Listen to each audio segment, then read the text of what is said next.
നമസ്കാരം. സുപ്രധാന നിയമങ്ങൾ എന്നുള്ള സിലബസ് ഭാഗത്ത് ഒരു PYQ സീരീസ് ആണ് നമ്മൾ ചെയ്തു വരുന്നത്.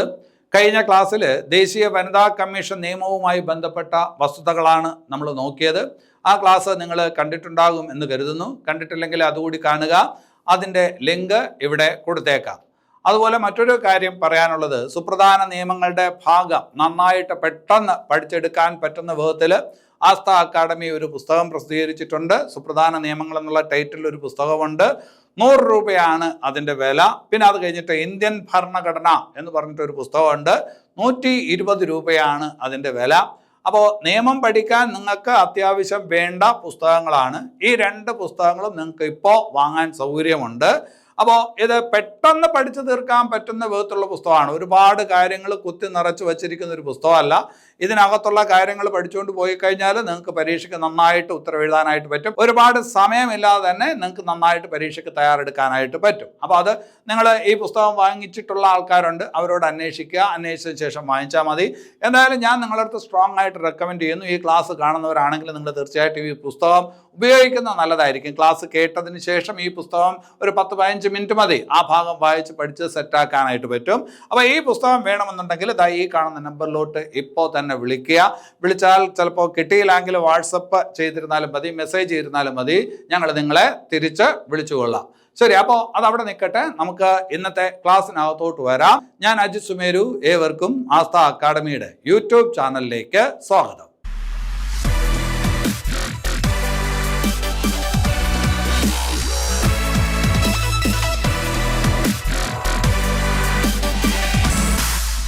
ശരി, അപ്പോൾ നമ്മൾ ഇന്നത്തെ ക്ലാസ്സിൽ പഠിക്കുന്നത് ഗാർഹിക പീഡന നിരോധന നിയമം 2005 അല്ലെ, ഡൊമസ്റ്റിക് വയലൻസ് ആക്ട് 2005. ഒരു നിയമത്തിൻ്റെ പേര് പഠിക്കുമ്പോൾ അതിനോടൊപ്പം ചേർത്ത് തന്നെ ആ വർഷവും കൂടി പഠിച്ചേക്കണം. ഗാർഹിക പീഡന നിരോധന നിയമം 2005 അല്ലെ. ഇതുപോലെ വിവരാവകാശ നിയമം 2005, മനുഷ്യാവകാശ സംരക്ഷണ നിയമം 1993, ദേശീയ വനിതാ കമ്മീഷൻ നിയമം 1990. അങ്ങനെ നിയമത്തോടൊപ്പം തന്നെ ഏതും കൂടി വർഷവും കൂടി കൂട്ടിച്ചേർത്ത് പഠിച്ച് ശീലിക്കണം, അല്ലെങ്കിൽ അങ്ങനെ പറഞ്ഞ് ശീലിക്കണം. അപ്പോൾ പിന്നെ വർഷത്തിൻ്റെ കാര്യത്തിൽ പിന്നീട് സംശയം വരത്തില്ല. അപ്പോൾ ഇന്നത്തെ ക്ലാസ്സിൽ നമ്മൾ ഗാർഹിക പീഡന നിരോധന നിയമമാണ് പഠിക്കാനായിട്ട് തുടങ്ങുന്നത്. അത് പഠിക്കാൻ തുടങ്ങുമ്പോൾ അതിനു മുമ്പായിട്ട് നിങ്ങൾ അറിയേണ്ട ചില കാര്യങ്ങളുണ്ട്. നമ്മുടെ ഭരണഘടനയിൽ വകുപ്പ് 14 ഉണ്ട് അല്ലെ. വകുപ്പ് 14 പറയുന്ന കാര്യം എന്താണെന്ന് നിങ്ങൾക്ക് അറിയാം. സമത്വ അവകാശം. വകുപ്പ് 14 പറയുന്നത് എന്താണ്? സമത്വ അവകാശമാണ്. അത് കഴിഞ്ഞിട്ട് 15 പറയുന്നത് ഈ സമത്വവുമായി ബന്ധപ്പെട്ട കാര്യം തന്നെയാണ്, വേറൊരു ആംഗിളിൽ പറയുന്നു എന്നുള്ളതേ ഉള്ളൂ. ഏതാണ്? ലിംഗസമത്വം അല്ലെ. സ്ത്രീ പുരുഷ ഭേദമന്യേയുള്ള സമത്വം, ലിംഗസമത്വത്തെ കുറിച്ച് പറയുന്ന വകുപ്പാണ് വകുപ്പ് 15. ആർട്ടിക്കിൾ 14 പറയുന്നത് പൊതുവിൽ ഈക്വാലിറ്റിയെ കുറിച്ചാണ്. രണ്ടാമത്തതിനകത്ത് പറഞ്ഞ എന്താണ്? അതിനകത്ത് പറയുന്നത് ലിംഗസമത്വമാണ്, ആർട്ടിക്കിൾ 15. ആർട്ടിക്കിൾ 21 പറയുന്ന കാര്യം എന്താണ്? ആർട്ടിക്കിൾ 21 പറയുന്നത് ജീവിക്കാനുള്ള അവകാശത്തെ കുറിച്ചാണ്, റൈറ്റ് ടു ലീവ് അല്ലെ. അപ്പൊ ഈ പറഞ്ഞ കാര്യങ്ങളെല്ലാം വനിതകൾക്കും ബാധകമാണ്. അപ്പോൾ ഇതൊക്കെ അടിസ്ഥാനപരമായിട്ടുള്ള അവകാശങ്ങളാണ്. ഇങ്ങനെയുള്ള അവകാശങ്ങൾ ഏതെങ്കിലും വിധത്തിൽ ഒരു സ്ത്രീക്ക് നിഷേധിക്കപ്പെടുകയും ആ പറഞ്ഞ രീതിയിൽ അവൾ പീഡിപ്പിക്കപ്പെടുകയും ചെയ്യുമ്പോൾ അവളെ സംരക്ഷിക്കുന്നതിന് വേണ്ടിയിട്ടുള്ള ഒരു നിയമമാണ് ഗാർഹിക പീഡന നിരോധന നിയമം എന്ന് മനസ്സിലാക്കി വയ്ക്കണം. ഇനി അവിടെ ഒരു കാര്യം കൂടി മനസ്സിലാക്കാനുള്ളത്, നമ്മുടെ ഭരണഘടനയിൽ വകുപ്പ് 15(3) അങ്ങനെ ഒരു വകുപ്പുണ്ട്. വകുപ്പ് 15(3) പറയുന്ന കാര്യം സ്ത്രീകളുടെയും കുട്ടികളുടെയും സംരക്ഷണത്തിന് വേണ്ടിയിട്ട് പ്രത്യേകം നിയമങ്ങൾ നിർമ്മിക്കാൻ ഈ രാജ്യത്തെ പാർലമെന്റിന് അധികാരമുണ്ടായിരിക്കും അല്ലെ. സ്ത്രീകളുടെയും കുട്ടികളുടെയും സംരക്ഷണത്തിന് വേണ്ടി, ക്ഷേമത്തിന് വേണ്ടിയിട്ട് പ്രത്യേകം നിയമങ്ങൾ നിർമ്മിക്കുന്നതിന് രാജ്യത്തിന്റെ പാർലമെന്റിന് അധികാരമുണ്ടായിരിക്കും എന്ന് പറയുന്ന വകുപ്പാണ് ഏത്? വകുപ്പ് 15(3).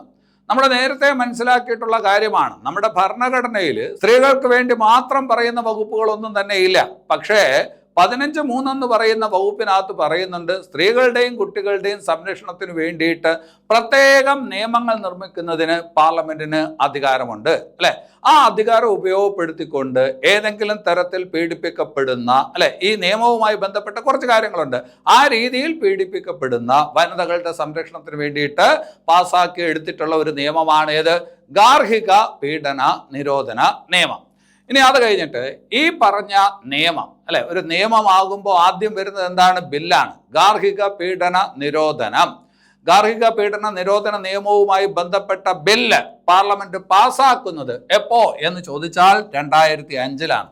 ഗാർഹിക പീഡന നിരോധന നിയമവുമായി ബന്ധപ്പെട്ട ബില്ല് പാർലമെന്റ് പാസ്സാക്കുന്നത് 2005-ലാണ്. ബില്ല് പാസ്സാക്കിയത് കൊണ്ട് നിയമമാവത്തില്ല. അതിനകത്ത് പ്രസിഡന്റ് ഒപ്പിടുമ്പോഴേ അത് നിയമമാകൂ അല്ലെ. 2005 സെപ്റ്റംബർ 13-നാണ് ആ പറഞ്ഞ ബില്ലിനകത്ത് ആര് ഒപ്പുവയ്ക്കുന്നത്? പ്രസിഡന്റ് ഒപ്പുവയ്ക്കുന്നത്. അപ്പോ ഗാർഹിക പീഡന നിരോധന നിയമം, ആ ഗാർഹിക പീഡന നിരോധന നിയമത്തിനകത്ത് പ്രസിഡന്റ് ഒപ്പുവയ്ക്കുന്നത് 2005 സെപ്റ്റംബർ 13-നാണ്. അതായത് ആ നിയമം എനാക്ട് ചെയ്യപ്പെട്ട ദിവസം എന്ന് പറയും. പ്രസിഡന്റ് എപ്പോഴാണ് അതിനകത്ത് ഒപ്പിടുന്നത്, അപ്പോഴാണ് ഒരു നിയമം എനാക്ട് ചെയ്യപ്പെട്ടു എന്ന് നമ്മൾ പറയുന്നത്. അപ്പോൾ 2005 സെപ്റ്റംബർ 13. അപ്പോൾ അതിനകത്ത് അന്ന് ഒപ്പിട്ട രാഷ്ട്രപതി ആരാണ് എന്ന് നിങ്ങൾക്കറിയാം. 2005 വിവരാവകാശ നിയമം വന്നത് 2005-ലാണ്. അതിനകത്ത് ഒപ്പിട്ട രാഷ്ട്രപതിയാണ് APJ അബ്ദുൽ കലാം എന്നറിയാം. ഗാർഹിക പീഡന നിരോധന നിയമം, ആ നിയമത്തിൽ ഒപ്പിട്ട രാഷ്ട്രപതി ആരാണ്? അത് APJ അബ്ദുൽ കലാമാണ്. ആ സമയത്ത് പ്രധാനമന്ത്രി ആരാണ്? ആ സമയത്ത് പ്രധാനമന്ത്രി 2004 മുതൽ 2014 വരെ ഒരാളാണ് പ്രധാനമന്ത്രി. ആരാണ്? മൻമോഹൻ സിംഗ് ആണ് അല്ലെ. അപ്പോ ഗാർഹിക പീഡന നിരോധന നിയമത്തിൽ പ്രസിഡന്റ് ഒപ്പിട്ട് ആ നിയമം എനാക്ട് ചെയ്യപ്പെട്ടത് 2005 സെപ്റ്റംബർ 13-നാണ്. വളരെ പ്രധാനപ്പെട്ട പോയിന്റാണ്. ഈ നിയമം രാജ്യത്ത് നിലവിൽ വന്നത് എപ്പോഴാണ്? നിലവിൽ വരുന്നത് അടുത്ത കൊല്ലമാണ്, 2006 ഒക്ടോബർ 26 അല്ലെ. അപ്പൊ 2005 സെപ്റ്റംബർ 13-ന് പ്രസിഡന്റ് ഒപ്പിടുന്നു. 2006 ഒക്ടോബർ 26-ന് ആ നിയമം രാജ്യത്ത് നിലവിൽ വരുന്നു. ഏത് നിയമം? ഗാർഹിക പീഡന നിരോധന നിയമം. ഒരു ചെറിയ നിയമമാണ്, വലിയ നിയമമൊന്നുമല്ല, ഒരു ചെറിയ നിയമമാണ്. ആ നിയമത്തിനകത്ത് 5 അധ്യായം 37 സെക്ഷൻസ്, 5 അധ്യായം 37 സെക്ഷനുകളാണ് ഏത് നിയമത്തിനകത്തുള്ളത്? ഗാർഹിക പീഡന നിരോധന നിയമത്തിൽ ഉള്ളത്. കഴിഞ്ഞ ദിവസം നമ്മൾ ദേശീയ വനിതാ കമ്മീഷൻ നിയമമാണ് പഠിച്ചത്. ദേശീയ വനിതാ കമ്മീഷൻ നിയമത്തിലും ഇതുപോലെയാണ്. 5 അധ്യായം 17 സെക്ഷൻ, 5 അധ്യായം 17 സെക്ഷൻ, ഒരു ചെറിയ നിയമമാണ് അല്ലെ. അതുപോലെ ഇതും ഒരു ചെറിയ നിയമമാണ്. 5 അധ്യായം 37 സെക്ഷൻസ് ആണുള്ളത്. ഈ നിയമം രാജ്യത്ത് നിലവിൽ വന്നതെന്നാണ് 2006 ഒക്ടോബർ 26. അത് നിങ്ങൾ കാണാതെ പഠിക്കേണ്ടതാണ്. ഇനി അത് കഴിഞ്ഞിട്ട് ഈ നിയമം ആർക്ക് വേണ്ടിയിട്ടുള്ളതാണ്? ചില കാര്യങ്ങൾ നിങ്ങൾ മനസ്സിലാക്കേണ്ടതുണ്ട്. ഈ നിയമം ആർക്ക് വേണ്ടിയിട്ടുള്ളതാണ് എന്ന് ചോദിച്ചാൽ അത് സ്ത്രീകൾക്ക് വേണ്ടി മാത്രമുള്ളതാണ്. ഈ നിയമം ഒരിക്കലും പുരുഷനുമായി ബന്ധപ്പെട്ടതല്ല. ഒരു വീട്ടിൽ ഒരു പുരുഷൻ പീഡിപ്പിക്കപ്പെട്ടാൽ ആ പുരുഷന് ഈ നിയമപ്രകാരം എന്ത് കൊടുക്കാൻ പറ്റത്തില്ല? പരാതി കൊടുക്കാനായിട്ട് പറ്റത്തില്ല. അപ്പോൾ ഈ നിയമം, ഗാർഹിക പീഡന നിരോധന നിയമം എന്ന് പറയുന്നത്, ഒരു വീട്ടിൽ ഏതെങ്കിലും തരത്തിൽ ഒരാൾ പീഡിപ്പിക്കപ്പെട്ടാൽ, ഒരു ആൾ എന്ന് പറയുമ്പോൾ ഒരു സ്ത്രീ പീഡിപ്പിക്കപ്പെട്ടാൽ അവൾക്ക് സംരക്ഷണം നൽകുന്നതിന് വേണ്ടിയിട്ടുള്ള നിയമമാണ്. അപ്പോൾ ഈ നിയമം ആർക്ക് ബാധകമല്ല? പുരുഷന് ബാധകമല്ല. അപ്പോൾ ഇവിടെ തീർച്ചയായിട്ടും സ്ത്രീകളുടെ കാര്യം മാത്രമാണ് ഉദ്ദേശിക്കുന്നതെന്ന് മനസ്സിലായിക്കോണം. അതൊരു പോയിന്റാണ്, പരീക്ഷയ്ക്ക് ചോദ്യം വരുന്ന, പ്രസ്താവനകൾ വരുന്ന ഒരു ഭാഗമാണ്. അപ്പോൾ ഗാർഹിക പീഡന നിരോധന നിയമം അനുസരിച്ചുള്ള സംരക്ഷണം ആർക്ക് വേണ്ടി മാത്രമുള്ളതാണ്? അത് സ്ത്രീകൾക്ക് വേണ്ടി മാത്രമുള്ളതാണ് എന്ന് മനസ്സിലാക്കണം. ഇനി അത് കഴിഞ്ഞിട്ട് സ്ത്രീകൾക്ക് വേണ്ടിയിട്ടുള്ളതാണ് ഗാർഹിക പീഡനം എന്ന് പറയണമെങ്കിൽ, ഗാർഹിക പീഡനം, ഒരു സ്ത്രീ ഗാർഹിക പീഡനത്തിന് വിധേയയായി എന്ന് നമ്മൾ പറയണമെങ്കിൽ ചില കണ്ടീഷൻസ് ഉണ്ട്. ഒരേ വീട്ടിൽ താമസിക്കുന്ന ആൾക്കാരാൽ പീഡിപ്പിക്കപ്പെട്ടാൽ മാത്രമേ അത് ഗാർഹിക പീഡനമാവൂ. ഒരേ വീട്ടിൽ താമസിക്കപ്പെടുന്ന ആൾക്കാരാൽ പീഡിപ്പിക്കപ്പെട്ടാൽ മാത്രമേ എന്താവുള്ളൂ? അത് ഗാർഹിക പീഡനമാവൂ അല്ലെ. അപ്പൊ ഈ സ്ത്രീ ഇപ്പോൾ ഒരു വീട്ടിൽ താമസിച്ചുകൊണ്ടിരിക്കുകയാണ്. ആ വീട്ടിലുള്ള മറ്റേതെങ്കിലും അംഗങ്ങളാൽ ഈ സ്ത്രീ പീഡിപ്പിക്കപ്പെട്ടാൽ മാത്രമാണ് അത് ഗാർഹിക പീഡന നിരോധന നിയമത്തിന്റെ പരിധിയിൽ വരത്തുള്ളൂ. ഇപ്പോൾ ഈ സ്ത്രീ ഇവിടെ താമസിക്കുകയും വേറെ ഒരു വീട്ടിലുള്ള ആളാൽ പീഡിപ്പിക്കപ്പെടുകയും ചെയ്താൽ അത് ഗാർഹിക പീഡന നിരോധന നിയമത്തിന്റെ പരിധിയിൽ വരത്തില്ല. അപ്പോൾ ഒരേ വീട്ടിൽ താമസിക്കുന്ന അംഗങ്ങളാൽ പീഡിപ്പിക്കപ്പെട്ടാൽ മാത്രമേ അത് ഗാർഹിക പീഡന നിരോധന നിയമത്തിന്റെ പരിധിയിൽ വരത്തുള്ളൂ. അവിടെ ഒരു കാര്യം കൂടി വ്യക്തമാക്കണം. ഈ പറഞ്ഞ പീഡിപ്പിക്കപ്പെടുന്നു, ഒരേ വീട്ടിൽ താമസിക്കുന്നവരാൽ പീഡിപ്പിക്കപ്പെടുന്നു എന്ന് പറയുമ്പോൾ രക്തബന്ധം വഴിയുള്ള ആൾക്കാരാൽ പീഡിപ്പിക്കപ്പെട്ടാലും, രക്തബന്ധം വഴിയുള്ള ആൾക്കാരാൽ പീഡിപ്പിക്കപ്പെട്ടാലും അല്ലെ. അപ്പൊ ഇപ്പോൾ ഒരു പെൺകുട്ടി വീട്ടിൽ കഴിയുന്നു, ആ വീട്ടില് പെൺകുട്ടിയുടെ അച്ഛനുണ്ട്, അമ്മയുണ്ട്, പെൺകുട്ടിയുടെ സഹോദരനുണ്ട്, അത് കഴിഞ്ഞിട്ട് സഹോദരിയുണ്ട്, സഹോദരിക്ക് ഭർത്താവുണ്ട്, സഹോദരന് ഭാര്യയുണ്ട്, അല്ലെ? അവരിൽ ആരാലും പീഡിപ്പിക്കപ്പെട്ടാലും അതെന്താണ്? ഗാർഹിക പീഡന നിരോധന നിയമത്തിന്റെ പരിധിയിൽ വരും. അപ്പോൾ ഒരേ വീട്ടിൽ കഴിയുന്ന രക്തബന്ധം വഴിയുള്ള ബന്ധത്താലുള്ള ആൾക്കാരാൽ പീഡിപ്പിക്കപ്പെട്ടാലും വിവാഹ ബന്ധത്തിലൂടെയുള്ള ബന്ധത്താൽപ്പെട്ട ആൾക്കാരാൽ പീഡിപ്പിക്കപ്പെട്ടാലും, അല്ലെ? വിവാഹം കഴിഞ്ഞു, ഇപ്പോ ഈ പെൺകുട്ടി ഭർത്താവിന്റെ വീട്ടിലാണ്, ഭർത്താവുണ്ട്, ഭർത്താവിന്റെ അമ്മയുണ്ട്, അച്ഛനുണ്ട്, ഭർത്താവിന്റെ സഹോദരനുണ്ട്, ഭർത്താവിന്റെ സഹോദരിയുണ്ട്, അവർക്കും ഭർത്താവോ അല്ലെങ്കിൽ ഈ പറഞ്ഞ ഭാര്യമാരോ ഒക്കെ ഉണ്ട്. അപ്പൊ അങ്ങനെ അവരിൽ ആരാലെങ്കിലും പീഡിപ്പിക്കപ്പെട്ടാലും അതെന്താണ്? ഗാർഹിക പീഡന നിരോധന നിയമത്തിന്റെ പരിധിയിൽ വരും, അല്ലെ? അപ്പൊ ഈ നിയമം പൂർണ്ണമായിട്ടും ആർക്ക് വേണ്ടിയിട്ടുള്ളതാണ്? ആരുടെ സംരക്ഷണത്തിന് വേണ്ടിയിട്ടുള്ളതാണ്? സ്ത്രീകളുടെ സംരക്ഷണത്തിന് വേണ്ടിയിട്ടുള്ളതാണ്, അല്ലെ? അപ്പൊ ഒരേ വീട്ടിൽ കഴിയുന്ന രക്തബന്ധം വഴിയുള്ള ബന്ധുക്കളാലോ, ഒരേ വീട്ടിൽ കഴിയുന്ന വിവാഹ ബന്ധം വഴിയുള്ള ബന്ധുക്കളാലോ, ഒരേ വീട്ടിലുള്ള എന്താണ് ദത്ത് ബന്ധം വഴിയുള്ള ആൾക്കാരാണെങ്കിലോ, ദത്ത് ബന്ധം വഴിയുള്ള ആൾക്കാരാൽ ആണെങ്കിലോ അങ്ങനെ ആയാലും, ഇനി അത് കഴിഞ്ഞിട്ട് വിവാഹ സമാനമായിട്ടുള്ള ബന്ധത്തിൽ കഴിയുന്ന പങ്കാളിയിൽ നിന്നുള്ള പീഡനമായാലോ, അല്ലെ? നമ്മൾ ലിവിങ് ടുഗദർ എന്ന് പറയുന്ന റിലേഷനെ കുറിച്ചൊക്കെ കേട്ടിട്ടുണ്ട്. അപ്പോൾ വിവാഹ സമാനമായിട്ടുള്ള ലിവിങ് ടുഗദർ പോലുള്ള ബന്ധത്തിൽ കഴിയുമ്പോൾ പങ്കാളികളാൽ ഏതെങ്കിലും തരത്തിൽ പീഡിപ്പിക്കപ്പെട്ടാലോ അതെല്ലാം ഏതിന്റെ പരിധിയിൽ വരും? ഗാർഹിക പീഡന നിരോധന നിയമത്തിന്റെ പരിധിയിൽ വരും. അപ്പൊ ഇവിടെ ഒന്ന് രണ്ട് കാര്യങ്ങൾ പ്രത്യേകം ശ്രദ്ധിക്കണം. സ്ത്രീകൾക്ക് മാത്രമാണ് ഈ നിയമം ബാധകം. അതുപോലെ തന്നെ ഒരേ വീട്ടിൽ കഴിയുന്ന ഞാൻ ഈ പറഞ്ഞ വിഭാഗത്തിൽപ്പെടുന്ന ആൾക്കാരാൽ പീഡിപ്പിക്കപ്പെടുമ്പോഴാണ് ഈ നിയമം ബാധകമാകുന്നത് എന്ന് മനസ്സിലാക്കി വെക്കണം. ഇനി അത് കഴിഞ്ഞിട്ട് പ്രതി എന്ന് പറയുന്നത് ഈ പീഡിപ്പിക്കപ്പെടുന്ന ആളുടെ ജെൻഡർ പരിഗണിക്കേണ്ടതില്ല, പീഡിപ്പിക്കപ്പെടുന്ന ആളുടെ ജെൻഡർ നോക്കേണ്ടതില്ല. അത് ഈ പെൺകുട്ടിയെ പീഡിപ്പിക്കുന്നത് ആണായാലും പെണ്ണായാലും അവർക്കെതിരെ പരാതി കൊടുക്കാം. ഒരേ വീട്ടിൽ താമസിക്കുന്ന ഞാൻ നേരത്തെ പറഞ്ഞ കണ്ടീഷനിലുള്ള ആൾക്കാരാൽ പീഡിപ്പിക്കപ്പെടുന്നു എങ്കിൽ അങ്ങനെ പീഡിപ്പിക്കപ്പെടുന്ന ആൾക്ക് പരാതി കൊടുക്കാം. അങ്ങനെ പരാതി കൊടുക്കുമ്പോൾ ആർക്കെതിരെ പരാതി കൊടുക്കാം? 18 വയസ്സ് തികഞ്ഞ ഏത് വ്യക്തികൾക്കെതിരെ വേണമെങ്കിലും പരാതി കൊടുക്കാം. 18 വയസ്സ് കഴിഞ്ഞ ഏത് വ്യക്തികൾക്കെതിരെ വേണമെങ്കിലും, അതായത് ആർക്കെതിരെ? പുരുഷനെതിരെ വേണമെങ്കിലും പരാതിപ്പെടാം, സ്ത്രീകൾക്കെതിരെ വേണമെങ്കിലും പരാതിപ്പെടാം. ഇപ്പോ അമ്മായി അമ്മയ്ക്ക് വേണമെങ്കിൽ മരുമോളുടെ പേരിലും എന്ത് ചെയ്യാൻ പറ്റും? പരാതി കൊടുക്കാനായിട്ട് പറ്റും, അല്ലെ? അമ്മായി അമ്മ അപ്പോൾ നേരത്തെ വിവാഹം കഴിക്കുന്നതിന് മുമ്പ് മോൻ ഈ പറഞ്ഞ അമ്മയെ നന്നായിട്ട് നോക്കുമായിരുന്നു. ഇപ്പോ ഈ പറഞ്ഞ വിവാഹം കഴിഞ്ഞു, അല്ലെ? അവനൊരു ഭാര്യ ഉണ്ടായി കഴിഞ്ഞപ്പോ അമ്മയെ നേരെ ചൊവ്വേ നോക്കുന്നില്ല. അത് മാത്രമല്ല ഭാര്യയെ നിർബന്ധിച്ച് പലതരത്തിലുള്ള പ്രശ്നങ്ങളും അമ്മയ്ക്ക് ഉണ്ടാക്കുന്നു. അപ്പോൾ ഇപ്പൊ അമ്മായി അമ്മയാണ് ഇവിടെ പീഡിപ്പിക്കപ്പെടുന്നത്. അങ്ങനെയാണെങ്കിൽ അമ്മായി അമ്മയ്ക്ക് വന്ന് കയറിയ ഭാര്യക്കെതിരെ, അതായത് മരുമകൾക്കെതിരെ എന്ത് ചെയ്യാൻ പറ്റും?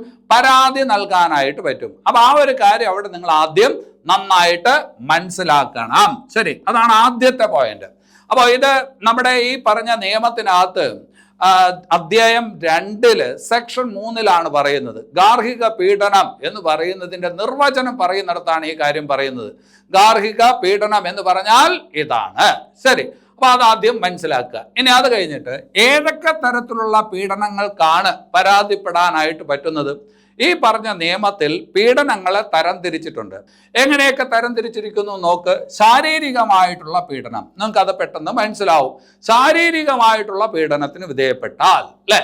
അതുപോലെ മാനസികമായിട്ടുള്ള പീഡനം, ശാരീരികമായിട്ടുള്ള പീഡനം ഇതിന്റെ പരിധിയിൽ വരും, മാനസികമായിട്ടുള്ള പീഡനം ഇതിന്റെ പരിധിയിൽ വരും, വൈകാരികമായിട്ടുള്ള പീഡനം, പെങ്കൊച്ചിന്റെ അച്ഛനെ കുറിച്ചൊക്കെ പറയും, അല്ലെങ്കിൽ വീട്ടുകാരെ കുറിച്ചൊക്കെ പറയും, അങ്ങനെ പറഞ്ഞ് അവളെ വിഷമിപ്പിക്കും. അപ്പം വൈകാരികമായിട്ടുള്ള പീഡനം, അല്ലെ? ശാരീരികമായിട്ടുള്ള പീഡനം, മാനസികമായിട്ടുള്ള പീഡനം, വൈകാരികമായിട്ടുള്ള പീഡനം, പിന്നെ അത് കഴിഞ്ഞിട്ട് സാമ്പത്തിക പീഡനം. സാമ്പത്തിക പീഡനം, അല്ലെ? കിട്ടാനുള്ള പഴയ ആ പറഞ്ഞ സ്ത്രീധനം പറഞ്ഞത് ഇത്ര, ഉറപ്പിച്ചത് ഇത്രയാണ്, ഇത്രയേ കിട്ടിയിട്ടുള്ളൂ, ബാക്കി പൈസ എപ്പോ കൊണ്ടുവരും.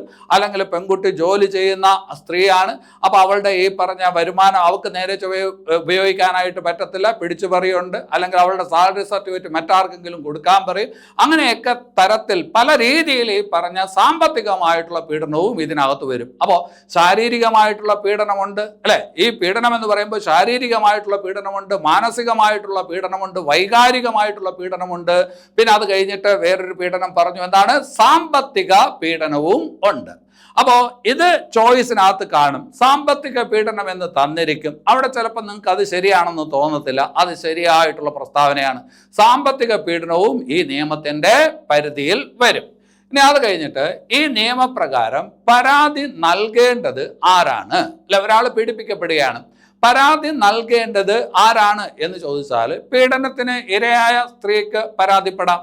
പീഡനത്തിന് ഇരയായ സ്ത്രീക്ക് പരാതിപ്പെടാം. അല്ലെങ്കിൽ ഈ പറഞ്ഞ ആ സ്ത്രീയുടെ രക്ഷിതാക്കൾക്ക്, അല്ല അച്ഛനും അമ്മയ്ക്കും രക്ഷിതാക്കൾക്ക്, അല്ലെങ്കിൽ ബന്ധുക്കൾക്ക് പരാതിപ്പെടാം, അല്ലെങ്കിൽ അയൽക്കാർക്ക് പരാതിപ്പെടാം, അല്ലെങ്കിൽ നാട്ടുകാർക്ക് പരാതിപ്പെടാം. അല്ലെങ്കിൽ നിങ്ങൾ ഈ പറഞ്ഞ ആ നാട്ടുകാരനെ അല്ല, പക്ഷെ ആ പീഡനകാര്യം നിങ്ങൾക്കറിയാം, നിങ്ങൾക്ക് വേണമെങ്കിലും പരാതിപ്പെടാം. ആർക്ക് വേണമെങ്കിലും ഈ പറഞ്ഞ ഗാർഹിക പീഡന നിരോധന നിയമം അനുസരിച്ച് ഒരിടത്ത് പീഡനം നടക്കുന്നുണ്ട് എങ്കിൽ, നടക്കാൻ സാധ്യതയുണ്ട് എങ്കിൽ, നടന്നിട്ടുണ്ട് എങ്കിൽ ആ പറഞ്ഞ കാര്യം എന്ത് ചെയ്യാം? പരാതിപ്പെടാനായിട്ട് പറ്റും. മനസ്സിലായോ? അപ്പോൾ ഗാർഹിക പീഡന നിരോധന നിയമം അനുസരിച്ച് പീഡിപ്പിക്കപ്പെട്ട ആൾ തന്നെ പരാതി നൽകണമെന്ന് നിർബന്ധമില്ല. ആർക്ക് വേണമെങ്കിലും എന്ത് ചെയ്യാൻ പറ്റും? ആ പീഡനവുമായി ബന്ധപ്പെട്ട കാര്യങ്ങൾ അറിയിച്ചുകൊണ്ട് പരാതിപ്പെടാനായിട്ട് പറ്റും. ഇനി അവിടെ ശ്രദ്ധിക്കേണ്ടത് ആരോടാണ് പരാതിപ്പെടേണ്ടത്? അല്ലെ, പരാതിപ്പെടേണ്ടത് ആരാണ്? മനസ്സിലായി? ആർക്ക് വേണമെങ്കിലും പരാതിപ്പെടാം. ആ കാര്യം അറിയാവുന്ന ആർക്ക് വേണമെങ്കിലും പരാതി നൽകാം. ആരോടാണ് പരാതിപ്പെടേണ്ടത് എന്ന് ചോദിച്ചാൽ ഈ നിയമത്തിനകത്ത് 4 ആൾക്കാരുടെ കാര്യം പ്രത്യേകം പറയുന്നുണ്ട്. ഒന്ന്, പോലീസ് ഉദ്യോഗസ്ഥനോട് പരാതിപ്പെടാം. അല്ലെ, സ്ഥലം പോലീസ് സ്റ്റേഷൻ ഉണ്ടല്ലോ, ആ പ്രദേശത്തുള്ള പ്രാദേശിക കാര്യങ്ങളൊക്കെ നോക്കുന്ന പ്രാദേശിക പരിധിയിലുള്ള പോലീസ് സ്റ്റേഷനിൽ പരാതിപ്പെടാം. അല്ലെങ്കിൽ മജിസ്ട്രേറ്റിനോട് നേരിട്ട് പരാതിപ്പെടാം. ഈ നിയമത്തിനകത്ത് മജിസ്ട്രേറ്റ് എന്ന് പറയുമ്പോൾ അത് ജുഡീഷ്യൽ ഫസ്റ്റ് ക്ലാസ് മജിസ്ട്രേറ്റ് ആണ്. ഈ നിയമത്തിൽ പറയുന്ന മജിസ്ട്രേറ്റ് ആരെ എന്ന് ചോദിച്ചാൽ ജുഡീഷ്യൽ ഫസ്റ്റ് ക്ലാസ് മജിസ്ട്രേറ്റ് ആണ്. ചില പ്രദേശങ്ങളിൽ അത് മെട്രോപൊളിറ്റൻ മജിസ്ട്രേറ്റ് ആവും. സ്ഥലത്തിന്റെ സ്വഭാവം അനുസരിച്ച് മജിസ്ട്രേറ്റിൽ മാറ്റം വരും. അപ്പോൾ ഈ നിയമത്തിൽ പൊതുവിൽ പറയുന്ന ഒരു മജിസ്ട്രേറ്റ് ഉണ്ട്. അത് നിങ്ങൾ അറിഞ്ഞു വെക്കണം. ഗാർഹിക പീഡന നിരോധന നിയമം, അതിനകത്ത് മജിസ്ട്രേറ്റ് എന്ന് പറയുന്നത് ആരാണെന്ന് ചോദിച്ചാൽ ജുഡീഷ്യൽ ഫസ്റ്റ് ക്ലാസ് മജിസ്ട്രേറ്റ് ആണ്. ചില സാഹചര്യങ്ങളിൽ അത് ഈ പറഞ്ഞ മെട്രോപൊളിറ്റൻ മജിസ്ട്രേറ്റ് ആയിരിക്കും. അപ്പൊ ഇവിടെ ഇത് പഠിക്കുക, ജുഡീഷ്യൽ ഫസ്റ്റ് ക്ലാസ് മജിസ്ട്രേറ്റ്. അല്ലെ, അപ്പൊ ഇപ്പൊ പറഞ്ഞു വന്ന എന്താണ്? ആരോട് പരാതിപ്പെടണം എന്നാണ്. അല്ലെ, അപ്പൊ പോലീസ് സ്റ്റേഷനിൽ പരാതിപ്പെടാം. അതായത് ഈ പറഞ്ഞ പോലീസ് ഉദ്യോഗസ്ഥന് നേരിട്ട് പരാതി കൊടുക്കാം. അല്ലെങ്കിൽ മജിസ്ട്രേറ്റിനോട്, ആ പറഞ്ഞ കാര്യങ്ങൾ നോക്കുന്ന മജിസ്ട്രേറ്റിനോട് പരാതിപ്പെടാനായിട്ട് പറ്റും. മജിസ്ട്രേറ്റിനോട് നേരിട്ട് പരാതിപ്പെടാം. അല്ലെങ്കിൽ പ്രൊട്ടക്ഷൻ ഓഫീസർ എന്ന് പറഞ്ഞിട്ട് ഒരാളുണ്ടാവും. പ്രൊട്ടക്ഷൻ ഓഫീസർ അതെന്താണെന്ന് പിന്നീട് പറയാം. പ്രൊട്ടക്ഷൻ ഓഫീസറിനോട് പരാതിപ്പെടാം. അല്ലെങ്കിൽ സേവനദാതാവ് എന്ന് പറഞ്ഞിട്ട് ഒരാളുണ്ടാവും. ഈ നിയമപ്രകാരം അങ്ങനെ ഒരാളുണ്ട്. സേവനദാതാവ് എന്ന് പറഞ്ഞിട്ട് ഒരാളുണ്ടാവും. അയാളോട് പരാതിപ്പെടാം. അപ്പോ ആരോട് പരാതിപ്പെടണം എന്ന് ചോദിച്ചാൽ പോലീസ് ഉദ്യോഗസ്ഥനോട് പരാതിപ്പെടാം, മജിസ്ട്രേറ്റിനോട് പരാതിപ്പെടാം, പ്രൊട്ടക്ഷൻ ഓഫീസറിനോട് പരാതിപ്പെടാം, സേവനദാതാവിനോട് പരാതിപ്പെടാം. ശരി, അപ്പോൾ പോലീസ് ഉദ്യോഗസ്ഥൻ ആരാണ് എന്ന് നിങ്ങൾക്കറിയാം. അതിന് വിശദീകരിക്കേണ്ട കാര്യമില്ല. ഈ നിയമത്തിൽ മജിസ്ട്രേറ്റ് എന്ന് പറഞ്ഞാൽ എന്താണെന്ന് ഞാൻ പറഞ്ഞു. എന്താണ്? Judicial first class magistrate. അതാണ് ഈ നിയമത്തിൽ പറയുന്ന മജിസ്ട്രേറ്റ്, അതാണ്. ഇനി അത് കഴിഞ്ഞിട്ട് വേറൊരു കാര്യം പറഞ്ഞു. എന്താണ്? Protection officer. പ്രൊട്ടക്ഷൻ ഓഫീസറെ കുറിച്ച് നിങ്ങൾക്ക് ധാരണയില്ല. അപ്പൊ എന്താണ് പ്രൊട്ടക്ഷൻ ഓഫീസർ എന്ന് ചോദിച്ചാൽ ഈ നിയമത്തിൽ പറയുന്ന പ്രൊട്ടക്ഷൻ ഓഫീസർ ആരാണ്? സർക്കാർ നിയമിക്കുന്ന ഒരാളാണ്. സർക്കാർ നിയമിക്കുന്നു എന്ന് പറയുമ്പോൾ ജില്ലാ തലത്തിൽ നിയമിക്കുന്നയാൾ. ഒരു ജില്ലയിൽ ഒരു പ്രൊട്ടക്ഷൻ ഓഫീസർ ആവാം, ഒന്നിലധികം പ്രൊട്ടക്ഷൻ ഓഫീസർമാരും ആകാം. അപ്പോ ഇത് ആരാണ്? പ്രൊട്ടക്ഷൻ ഓഫീസർ ആരാണ്? സർക്കാർ നിയമിക്കുന്നു. ഈ പറഞ്ഞ കാര്യങ്ങളുമായി ബന്ധപ്പെട്ട് പീഡനത്തിനിരയായ സ്ത്രീകളുടെ സംരക്ഷണവുമായി ബന്ധപ്പെട്ട് സർക്കാർ നിയമിക്കുന്ന ഒരാളാണ് പ്രൊട്ടക്ഷൻ ഓഫീസർ. അപ്പോൾ നിയമനം ആരാണ് നടത്തുന്നത്? സർക്കാരാണ് നടത്തുന്നത്. എവിടെയാണ് നടത്തുന്നത്? ജില്ലാ അടിസ്ഥാനത്തിൽ നടത്തും. ജില്ലാ അടിസ്ഥാനത്തിൽ. അപ്പോൾ ആര് നിയമിക്കുന്നു എന്നുള്ളതിന് ഉത്തരമായി ആര് നിയമിക്കുന്നു? സർക്കാർ നിയമിക്കുന്നു. എവിടെ നിയമിക്കുന്നു? ജില്ലകൾ തോറും നിയമിക്കുന്നു. ഓരോ ജില്ലയിലും അങ്ങനെയുള്ള നിയമനം ഉണ്ടാവും. ജില്ലകൾ തോറും നിയമിക്കുമ്പോൾ ഒരു കാര്യം പ്രത്യേകം ശ്രദ്ധിക്കണം.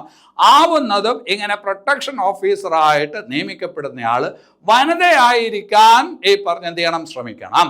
അങ്ങനെ പ്രൊട്ടക്ഷൻ ഓഫീസറായിട്ട് നിയമിക്കപ്പെടുന്നത് വനിതയായിരിക്കുന്നതിന് വേണ്ടിയിട്ട് പ്രത്യേക മുൻഗണന കൊടുക്കണം എന്നാണ് നിയമത്തിനകത്ത് പറയുന്നത്. കാരണം സ്ത്രീകളുമായി ബന്ധപ്പെട്ട കാര്യമാണല്ലോ. അപ്പോൾ അങ്ങനെ നിയമിക്കപ്പെടുന്ന ആള് പ്രൊട്ടക്ഷൻ ഓഫീസർ വനിതയായിരുന്നാൽ ഏറ്റവും ഉത്തമം എന്നാണ് ഈ പറഞ്ഞ നിയമത്തിനകത്ത് പറയുന്നത്. അപ്പോൾ സർക്കാർ പ്രൊട്ടക്ഷൻ ഓഫീസറെ നിയമിക്കുന്നു, ജില്ലാ അടിസ്ഥാനത്തിൽ നിയമിക്കുന്നു. ആ നിയമിക്കപ്പെടുന്നത് വനിതയായിരുന്നാൽ ഏറ്റവും ഉത്തമം. ശരി, ഇനി അത് കഴിഞ്ഞിട്ട് പ്രൊട്ടക്ഷൻ ഓഫീസറായിട്ട് നിയമിക്കപ്പെടാൻ വേണ്ട യോഗ്യത എന്താണ്? പ്രൊട്ടക്ഷൻ ഓഫീസറായിട്ട് നിയമിക്കപ്പെടാൻ വേണ്ട യോഗ്യത എന്താണ് എന്ന് ചോദിച്ചാൽ, ഒരു സർക്കാർ ഉദ്യോഗസ്ഥനെ തന്നെ സർക്കാരിന് പ്രൊട്ടക്ഷൻ ഓഫീസറായിട്ട് നിയമിക്കാം എന്ന് മനസ്സിലാക്കണം. അല്ലെങ്കിൽ എന്താണ്, സാമൂഹിക രംഗത്ത് 3 വർഷമെങ്കിലും മുൻ പരിചയമുള്ള ഒരു വ്യക്തിയെ വേണമെങ്കിലും പ്രൊട്ടക്ഷൻ ഓഫീസറായിട്ട് നിയമിക്കാം. സാമൂഹിക രംഗത്ത് നല്ല പരിചയമുള്ള 3 വർഷമെങ്കിലും നല്ല പരിചയമുള്ള ഒരു വ്യക്തിയെ വേണമെങ്കിലും എന്താണ് ഈ പറഞ്ഞ പ്രൊട്ടക്ഷൻ ഓഫീസറായിട്ട് നിയമിക്കാം. അങ്ങനെ പ്രൊട്ടക്ഷൻ ഓഫീസറായിട്ട് നിയമിക്കപ്പെടുന്ന വ്യക്തിയുടെ എന്താണ് കാലാവധി എന്ന് പറയുന്നത് 3 വർഷമായിരിക്കും അല്ലെ. അപ്പൊ ഇതിന്റെ യോഗ്യത എന്ന് പറയുമ്പോൾ സർക്കാർ ഉദ്യോഗസ്ഥനെ വേണമെങ്കിലും പ്രൊട്ടക്ഷൻ ഓഫീസറായിട്ട് നിയമിക്കാം. അല്ലെങ്കിൽ എന്താണ്, സാമൂഹിക രംഗത്ത് പരിജ്ഞാനമുള്ള 3 വർഷമെങ്കിലും നല്ല പരിജ്ഞാനമുള്ള ഒരു വ്യക്തിയെ വേണമെങ്കിലും പ്രൊട്ടക്ഷൻ ഓഫീസറായിട്ട് നിയമിക്കാം. അങ്ങനെ നിയമിക്കപ്പെടുന്ന വ്യക്തിയുടെ കാലാവധി എന്ന് പറയുന്നതും എത്രയായിരിക്കും? 3 വർഷം ആയിരിക്കും. 3 വർഷമായിരിക്കും. ഇനി അത് കഴിഞ്ഞിട്ട് ഈ പ്രൊട്ടക്ഷൻ ഓഫീസറുടെ ചുമതല എന്താണ്? ഗാർഹിക പീഡനത്തിന് വിധേയയായ വനിത അല്ലെ, അവരുടെ സംരക്ഷണം, പുനരധിവാസം, അങ്ങനെയുള്ള കാര്യങ്ങൾ നോക്കുന്ന ഉദ്യോഗസ്ഥനാണ് ആര്? പ്രൊട്ടക്ഷൻ ഓഫീസർ അല്ലെ. അപ്പൊ ഒരു വീട്ടിൽ ഒറ്റപ്പെട്ടു പോയി, ഇപ്പൊ അങ്ങനെ ഒരു സ്ത്രീയാണ് പീഡിപ്പിക്കപ്പെട്ട് ഒറ്റപ്പെട്ടു പോയി, പിന്നെ അവളെ നോക്കാൻ വേറെ ആരുമില്ല. അപ്പോൾ അവളുടെ സംരക്ഷണം, അവളുടെ ഈ പറഞ്ഞ പുനരധിവാസം, അവൾക്ക് എന്തെങ്കിലും വൈദ്യ സഹായം ആവശ്യമുണ്ടെങ്കിൽ അതൊക്കെ ഏർപ്പാട് ചെയ്യാനുള്ള ഉദ്യോഗസ്ഥനാണ് ആര്? Protection officer. ആ പ്രൊട്ടക്ഷൻ എന്നുള്ള വാക്കിനകത്ത് എല്ലാം ഉണ്ട്. അപ്പൊ ഈ പ്രൊട്ടക്ഷൻ ഓഫീസറുമായി ബന്ധപ്പെട്ടാണ് ഈ ഭാഗത്ത് ചോദ്യം വരുന്നത്. അപ്പൊ ആര് നിയമിക്കുന്നു? സർക്കാർ നിയമിക്കുന്നു. എവിടെ നിയമിക്കുന്നു? ജില്ലാ അടിസ്ഥാനത്തിൽ നിയമിക്കുന്നു. ആരെയാണ് നിയമിക്കുന്നത്? നിയമിക്കുമ്പോൾ പരമാവധി വനിതകളെ തന്നെ നിയമിക്കാൻ വേണ്ടിയിട്ട് ശ്രമിക്കണം. സർക്കാർ ഉദ്യോഗസ്ഥനെ വേണമെങ്കിൽ നിയമിക്കാം, അല്ലെങ്കിൽ സാമൂഹിക രംഗത്ത് 3 വർഷമെങ്കിലും പ്രവൃത്തി പരിചയമുള്ള ഒരാളെ നിയമിക്കാം. കാലാവധി എന്ന് പറയുന്നത് ഈ പറഞ്ഞ 3 വർഷമായിരിക്കും. ശരി, ഇനി അത് കഴിഞ്ഞിട്ട് പ്രൊട്ടക്ഷൻ ഓഫീസറുടെ കാര്യത്തിൽ ശ്രദ്ധിക്കേണ്ട മറ്റൊരു കാര്യം, ഞാൻ നേരത്തെ പറഞ്ഞ മജിസ്ട്രേറ്റ് ഉണ്ടല്ലോ അല്ലെ, നേരത്തെ നമ്മൾ മജിസ്ട്രേറ്റിനെ കുറിച്ച് പറഞ്ഞു. ആ മജിസ്ട്രേറ്റിനും ഈ പീഡിപ്പിക്കപ്പെട്ട വനിതയ്ക്കും ഇടയ്ക്കുള്ള ഒരു ലിങ്ക് ആയിട്ട് അല്ലെങ്കിൽ ഒരു മധ്യവർത്തിയായിട്ട് പ്രവർത്തിക്കുന്ന ആളാണ് ആര്? പ്രൊട്ടക്ഷൻ ഓഫീസർ അല്ലെ. പീഡിപ്പിക്കപ്പെട്ട വനിത, അതുപോലെ എന്തുണ്ട്, മജിസ്ട്രേറ്റ്, പരാതി നൽകിയ മജിസ്ട്രേറ്റ് ഉണ്ട്, അവർക്കിടയിലുള്ള ഒരു ലിങ്കായിട്ട്, അല്ലെങ്കിൽ പീഡിപ്പിക്കപ്പെട്ട വനിത, പിന്നെ അത് കഴിഞ്ഞിട്ട് പോലീസ് സ്റ്റേഷനുണ്ട്, ഇവർക്കിടയിലുള്ള ഒരു ലിങ്കായി പ്രവർത്തിക്കുന്ന ആളാണ് ആര്? പ്രൊട്ടക്ഷൻ ഓഫീസർ എന്ന് പറയുന്നത്. സാധാരണഗതിയിൽ സ്ത്രീകളെ സംബന്ധിച്ചിടത്തോളം എന്തെങ്കിലും പരാതിയുമായിട്ട് നേരെ ഈ പറഞ്ഞ ഒരു മജിസ്ട്രേറ്റിൻ്റെ അടുത്ത് പോവുക, അല്ലെങ്കിൽ നേരെ ഈ പറഞ്ഞൊരു പോലീസ് സ്റ്റേഷനിലോട്ട് പോവുക എന്നൊക്കെ പറയുന്ന ഒരു ബുദ്ധിമുട്ടാണ്. അപ്പൊ അതിനിടയ്ക്കുള്ള ഒരു മധ്യവർത്തിയായിട്ടാണ് ആര് പ്രവർത്തിക്കുന്നത്? പ്രൊട്ടക്ഷൻ ഓഫീസർ പ്രവർത്തിക്കുന്നത്. ഇനി ഒരു കാര്യം ഞാൻ പറയുന്നത് ശ്രദ്ധിച്ച് കേൾക്കണം. ഈ ഉദ്യോഗസ്ഥനെ നിയമിക്കുന്നത് സർക്കാരാണെന്ന് പറഞ്ഞു. ഈ ഉദ്യോഗസ്ഥന്റെ പ്രധാനപ്പെട്ട ചുമതല എന്താണ് എന്ന് ചോദിച്ചാൽ സംരക്ഷണമാണ്. അതുപോലെ പ്രധാനപ്പെട്ട ഒരു ചുമതലയാണ് ഈ ഫസ്റ്റ് ക്ലാസ് ജുഡീഷ്യൽ മജിസ്ട്രേറ്റിനെ ഈ പറഞ്ഞ കാര്യങ്ങളിൽ സഹായിക്കുക എന്നുള്ളത്. അതായത് ഫസ്റ്റ് ക്ലാസ് ജുഡീഷ്യൽ മജിസ്ട്രേറ്റിന്റെ ഏറ്റവും വലിയ സഹായി എന്ന് പറയുന്നത് ഈ പറഞ്ഞ കേസുകൾ കൈകാര്യം ചെയ്യുന്നതിന് ആരാണ്? അത് പ്രൊട്ടക്ഷൻ ഓഫീസറാണ്.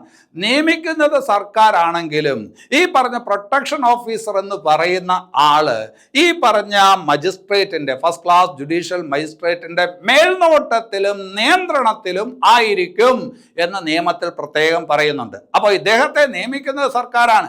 പക്ഷെ അങ്ങനെ നിയമിക്കപ്പെടുന്ന പ്രൊട്ടക്ഷൻ ഓഫീസർ ആരുടെ? ഈ ഫസ്റ്റ് ക്ലാസ് ജുഡീഷ്യൽ മജിസ്ട്രേറ്റിന്റെ മേൽനോട്ടത്തിലും നിയന്ത്രണത്തിലും ആയിരിക്കും.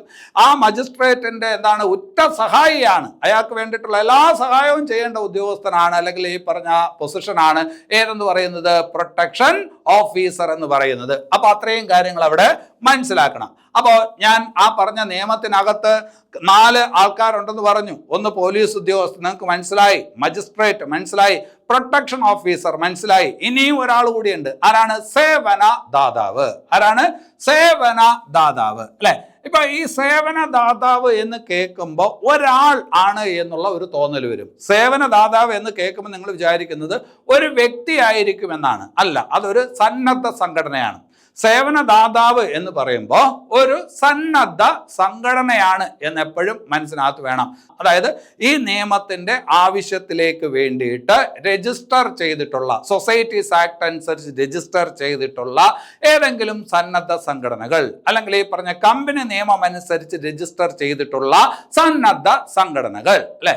അപ്പോ സൊസൈറ്റീസ് ആക്ട് അനുസരിച്ചോ കമ്പനി ഈ പറഞ്ഞ ആക്ട് അനുസരിച്ചോ രജിസ്റ്റർ ചെയ്തിട്ടുള്ള സന്നദ്ധ സംഘടനകൾ, ഈ നിയമത്തിന്റെ ആവശ്യത്തിലേക്കുള്ള സന്നദ്ധ സംഘടനകളെയാണ് നമ്മൾ സേവനദാതാവ് എന്ന് പറയുന്നത്. ഇവരുടെ ജോലി എന്താണ്? സേവനദാതാവ് എന്ന് പറയുന്ന ഈ പറഞ്ഞ സന്നദ്ധ സംഘടനകളുടെ ജോലി എന്താണ്? നമ്മൾ നേരത്തെ പറഞ്ഞു, പ്രൊട്ടക്ഷൻ ഓഫീസറുടെ ധർമ്മം. ആ ധർമ്മം എന്ന് പറയുന്നത് എന്താണ്? ഏതെങ്കിലും തരത്തിൽ പീഡിപ്പിക്കപ്പെട്ട വനിതയുടെ സംരക്ഷണമാണ് എന്ന് പറഞ്ഞു. പീഡിപ്പിക്കപ്പെട്ട വനിതയുടെ സംരക്ഷണമാണ്. അതുപോലെ തന്നെ അവരുടെ പുനരധിവാസം പോലുള്ള, അവർക്ക് എന്തെങ്കിലും മെഡിക്കൽ ട്രീറ്റ്മെന്റ് വേണമെങ്കിൽ അത്, അല്ലെങ്കിൽ ഈ പറഞ്ഞ കൗൺസിലിംഗ് വേണമെങ്കിൽ അത്, അതൊക്കെ പ്രൊവൈഡ് ചെയ്യേണ്ട ഉദ്യോഗസ്ഥനാണ് പ്രൊട്ടക്ഷൻ ഓഫീസർ എന്ന് പറഞ്ഞു, അല്ലെ? അപ്പോൾ ഈ പ്രൊട്ടക്ഷൻ ഓഫീസർ അതെല്ലാം ചെയ്യത്തില്ല. അതിന് വേണ്ടിയിട്ട് ഈ പറഞ്ഞ കാര്യങ്ങൾ എന്ത് ചെയ്യും? ഏർപ്പാടാക്കി കൊടുക്കും. ആ പറഞ്ഞ ഏർപ്പാടാക്കി കൊടുക്കാൻ അവരെ ഈ പറഞ്ഞ ലിങ്ക് ചെയ്യിപ്പിക്കുന്നത് ആരുമായിട്ടാണ്? സേവനദാതാവുമായിട്ടാണ്. അപ്പോൾ ഒരു ഷെൽട്ടർ ഹോമിലോട്ട് അവരെ കൊണ്ടുപോകുന്നു, അവർക്ക് വേണ്ടിയിട്ടുള്ള വിദഗ്ധ ചികിത്സ കൊടുക്കുന്നു, അവർക്ക് കൗൺസിലിംഗ് കൊടുക്കുന്നു. അങ്ങനെയുള്ള കാര്യങ്ങളൊക്കെ ഈ പറഞ്ഞ ഏർപ്പാടാക്കുന്നത് ആരോടാണ്? സേവനദാതാവിനോടാണ്. അപ്പോൾ സേവനദാതാവാണ് ഈ സർവീസ് ആ പറഞ്ഞ സ്ത്രീക്ക് എന്ത് ചെയ്യുന്നത്? പ്രൊട്ടക്ഷൻ ഓഫീസറുടെ നിർദ്ദേശപ്രകാരം എന്ത് ചെയ്യുന്നത്? നൽകുന്നത്, അല്ലെ? അപ്പോ 3 കാര്യങ്ങൾ ഞാൻ ആദ്യം പറഞ്ഞു. ഇപ്പൊ ഈ പറഞ്ഞ ഒരാളുടെ കാര്യം കൂടി പറഞ്ഞു, സേവനദാതാവ്.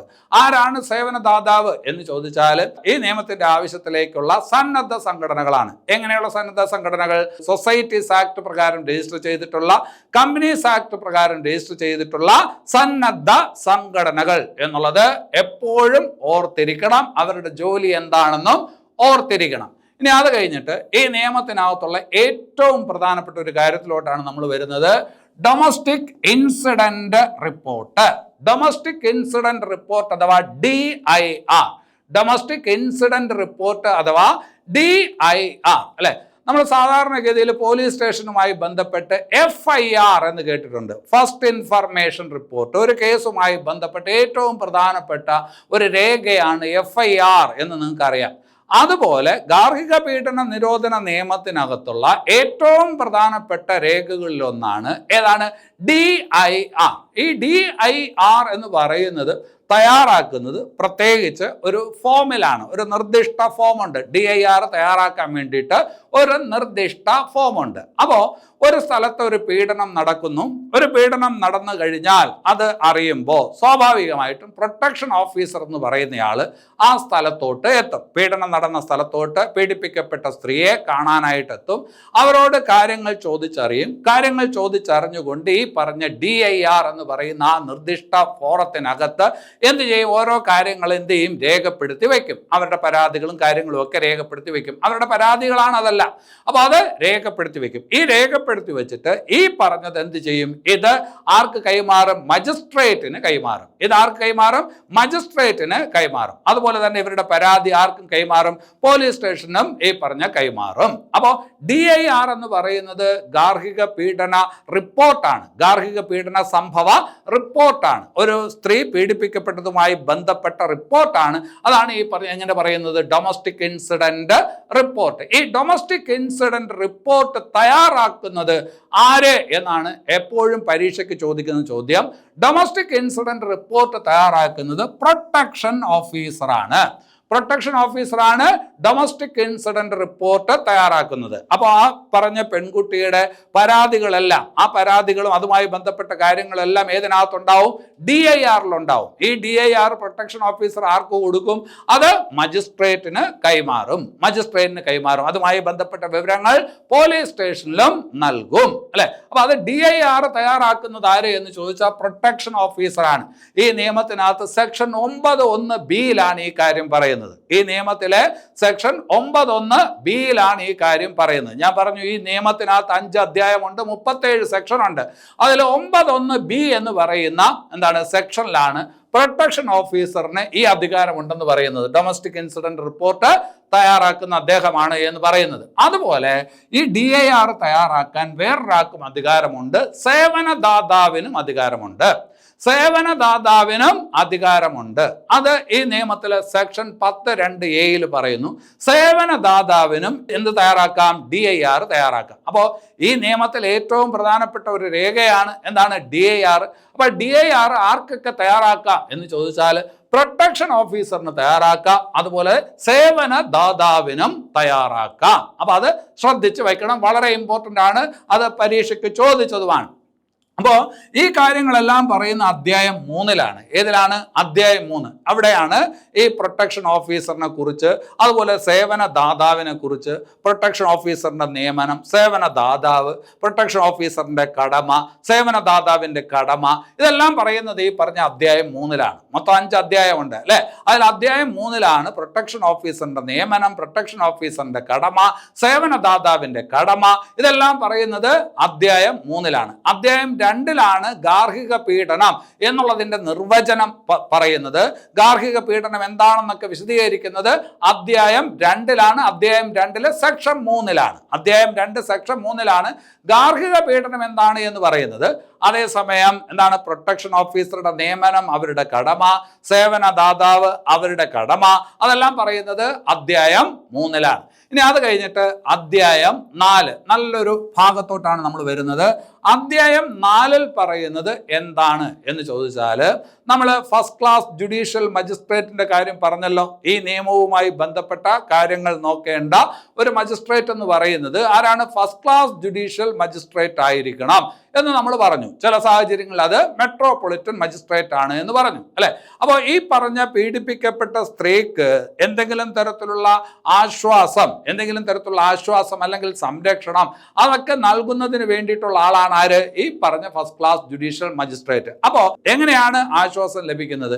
അതിന് വേണ്ടിയിട്ടുള്ള നടപടിക്രമങ്ങൾ എന്തൊക്കെയാണ് എന്നെല്ലാം പറയുന്നത് അധ്യായം 4-ലാണ് അല്ലെ? അപ്പൊ പീഡിപ്പിക്കപ്പെട്ട ഒരു സ്ത്രീക്ക് അവർക്ക് വേണ്ടിയിട്ടുള്ള എന്താണ് ആശ്വാസ ഉത്തരവുകൾ, ആ പറഞ്ഞ ആശ്വാസ ഉത്തരവുകൾ നേടിയെടുക്കുന്നതിനുള്ള നടപടിക്രമങ്ങൾ, അതെല്ലാം പറയുന്നത് ഏത് അധ്യായത്തിലാണ് എന്ന് ചോദിച്ചാൽ അധ്യായം 4-ലാണ്. അപ്പോൾ ആശ്വാസ ഉത്തരവുകളുമായി ബന്ധപ്പെട്ട അതിൻ്റെ നടപടിക്രമങ്ങളുമായി ബന്ധപ്പെട്ട കാര്യങ്ങളൊക്കെ പറയുന്നത് അധ്യായം 4-ലാണ് എന്ന് മനസ്സിലാക്കി വയ്ക്കണം.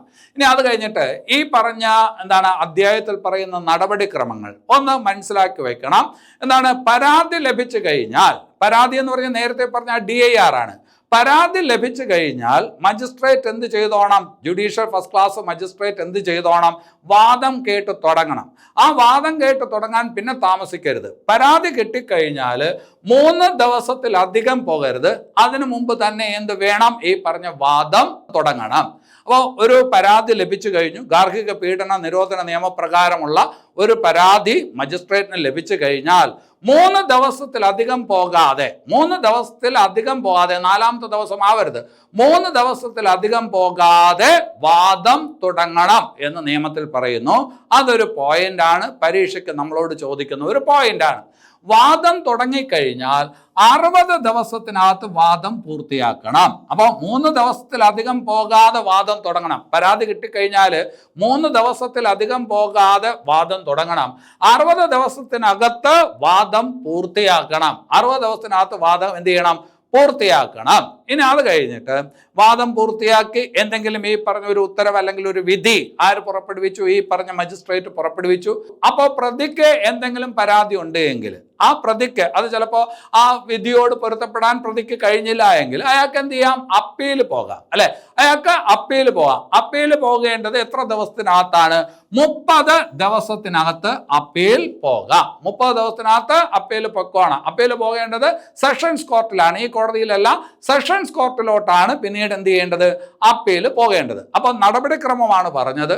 ഒരു പരാതി ലഭിച്ചു കഴിഞ്ഞാൽ, ഗാർഹിക പീഡന നിരോധന നിയമപ്രകാരം ഒരു പരാതി മജിസ്ട്രേറ്റിന് ലഭിച്ചു കഴിഞ്ഞാൽ എന്താണ് ഈ പറഞ്ഞ 3 ദിവസത്തിലധികം പോകാതെ വാദം തുടങ്ങണം. വാദം തുടങ്ങിക്കഴിഞ്ഞാൽ 60 ദിവസത്തിനകത്ത് അത് പൂർത്തിയാക്കണം. ഇനി അത് കഴിഞ്ഞിട്ട് വിചാരണ കഴിഞ്ഞ് വിധിയുണ്ടായി. വിധി ഉണ്ടാവുമ്പോൾ പ്രതിക്ക് ആ പറഞ്ഞ എന്തെങ്കിലും തരത്തിലുള്ള പരാതി ഉണ്ട് എങ്കിൽ അയാൾക്ക് അപ്പീൽ പോകാവുന്നതാണ്. അപ്പീൽ എത്ര ദിവസത്തിനകത്ത് പോകണം? 30 ദിവസത്തിനകത്ത് പോകണം. അപ്പീൽ എവിടോട്ടാണ് പോകേണ്ടത്? സെഷൻസ് കോർട്ടിൽ വേണം ഈ പറഞ്ഞ അപ്പീലുമായിട്ട് പോകേണ്ടത്. അപ്പൊ അത് മനസ്സിലാക്കി വയ്ക്കുക. ഇനി അത് കഴിഞ്ഞിട്ട് ഈ പറഞ്ഞ സ്ത്രീയുടെ സംരക്ഷണവുമായി ബന്ധപ്പെട്ട് അല്ലെങ്കിൽ ഈ സ്ത്രീയുടെ ക്ഷേമത്തിന് വേണ്ടിയിട്ട്, പീഡിപ്പിക്കപ്പെട്ട ഈ സ്ത്രീയുടെ ക്ഷേമത്തിന് വേണ്ടിയിട്ട് ഈ കോടതി അല്ലെങ്കിൽ ഈ പറഞ്ഞ മജിസ്ട്രേറ്റ് പുറപ്പെടുവിക്കുന്ന ഉത്തരവുകളുണ്ട്. ഏതൊക്കെ തരത്തിലുള്ള ഉത്തരവുകളാണ് മജിസ്ട്രേറ്റ് പുറപ്പെടുവിക്കുന്നത് എന്നൊന്ന് മനസ്സിലാക്കി വെക്കണം. ഒന്ന്, താമസ സൗകര്യത്തിനുള്ള ഉത്തരവുകൾ, അല്ലെ? അപ്പൊ ഈ പറഞ്ഞ സ്ത്രീയുടെ, ഈ പീഡിപ്പിക്കപ്പെട്ട സ്ത്രീയുടെ ക്ഷേമത്തിന് വേണ്ടിയിട്ട് കോടതി പുറപ്പെടുവിക്കുന്ന, മജിസ്ട്രേറ്റ് പുറപ്പെടുവിക്കുന്ന ഉത്തരവുകളാണ് താമസ സൗകര്യത്തിനുള്ള ഉത്തരവുകൾ. ഇപ്പോൾ ഈ പെൺകൊച്ച് താമസിക്കുന്നത് ഭർത്താവിൻ്റെ വീട്ടിലായിരിക്കും.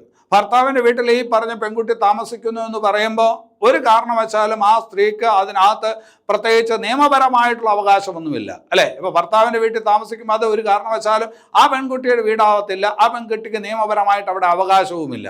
അപ്പോൾ ഇപ്പോൾ എന്തൊക്കെ തന്നെ ആയിരുന്നാലും ശരി തന്നെ ആ പെൺകുട്ടി അവിടെ നിന്ന് ഇറക്കി വിടാനായിട്ട് ഭർത്താവിൻ്റെ വീട്ടുകാർക്ക് കഴിയത്തില്ല. ഇങ്ങനെ ഒരു സാഹചര്യത്തിൽ ആ പെൺകുട്ടിയെ ആ വീട്ടിൽ നിന്ന് ഇറക്കി വിടാനായിട്ട് ആർക്ക് കഴിയത്തില്ല?